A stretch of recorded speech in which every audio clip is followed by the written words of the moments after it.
एक बात समझिए, महंगे तो टिकट हैं ही इन लोगों के। इन लोगों का टिकट सस्ता कब है? जब जब पर्व आता है या कोई संकट आता है तो टिकट 18,000 से लेकर के 36,000, 40,000, 60,000 तक इनके टिकट जाते हैं। निजीकरण क्यों? सारा प्राइवेट लोगों के हाथ में सब कुछ। जब एक व्यक्ति कोई भी व्यवस्था चला सकता है तो सरकार क्यों नहीं? आप एयरपोर्ट पे चले जाइए, सब कुछ महंगे हैं। कई बार सदन में अभी जो इंडिगो का मामला उठा, तो क्या उससे इंडिगो के सेहत पर कोई असर पड़ा क्या? इंडिगो की मोनोपोली जारी है। आप अभी छठ में आप देखते कि कितने टिकट के भाड़े थे। आप अभी होली में देखिए कि कितने टिकट थे। तो ये मनोना है और ये तो सरकार को देखना चाहिए। मैंने पहले भी कहा कि जब मिडिल ईस्ट कंट्री में कंटिन्यू यदि इस तरह के गतिरोध जारी रहेंगे और अशांति रहेगी, युद्ध विराम नहीं हुआ, जिस तरीके से लगातार ट्रंप के अहंकार ने मिडिल ईस्ट कंट्री में युद्ध को और भी ताकत दे रहा हो, तो ऐसे परिस्थिति में सबसे अधिक कोई देश पर असर पड़ेगा तो वो भारत है।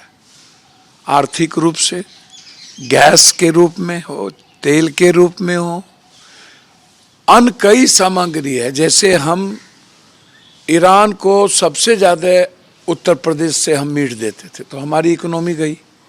हम मीट तो, अब मेरा चिकन तो जा नहीं रहा है,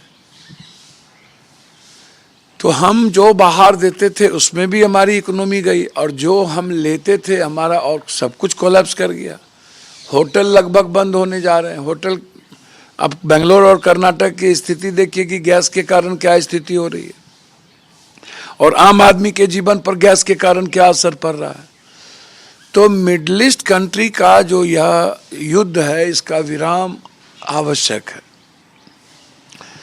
और इसमें सत्ता और विपक्ष को मिल करके एक हो करके इसकी पहल करने की जरूरत है। और यदि तेल के कारण कोई भी प्राइवेट एयरलाइंस कीमत को बढ़ाता है तो यह सरकार की जिम्मेदारी है और सरकार को तय करनी चाहिए। और फ्यूल का जो भी एक्सपेंसिव लग रहा है वो सरकार को देना चाहिए। नीतीश कुमार तो नेता हो गए और एकदम लाना चाहिए। इलेक्शन कमीशन है ही नहीं अभी, ये चपरासी हो गया है किसी दल का।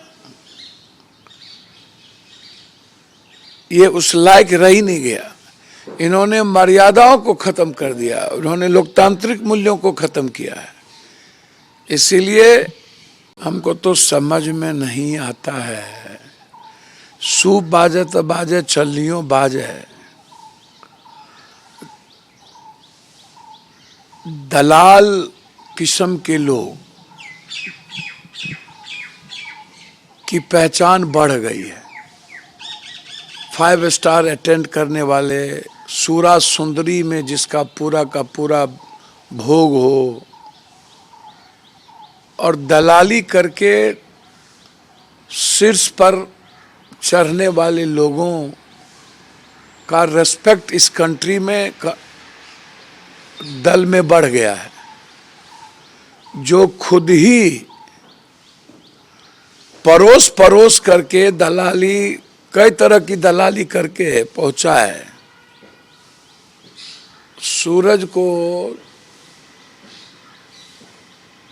अगरबत्ती दिखाने वाले से क्या, हाथी चले बाजार, कुत्ता भूखे हजार।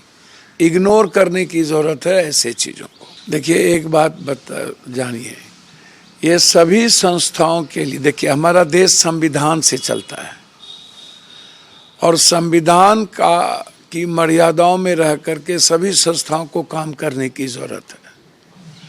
कोई भी सुपर पावर नहीं है और हर संस्थाओं का सम्मान सबको करने की जरूरत है, रेस्पेक्ट करने की जरूरत है। हमारे देश में संविधान ने ही सभी तरह के विचारों का सम्मान भी किया है, सभी तरह के फ्रीडम का भी सम्मान किया है और व्यक्ति को के जीने की आजादी भी दी है। तो निश्चित रूप से समय समय पर सदन को, विधायपालिका को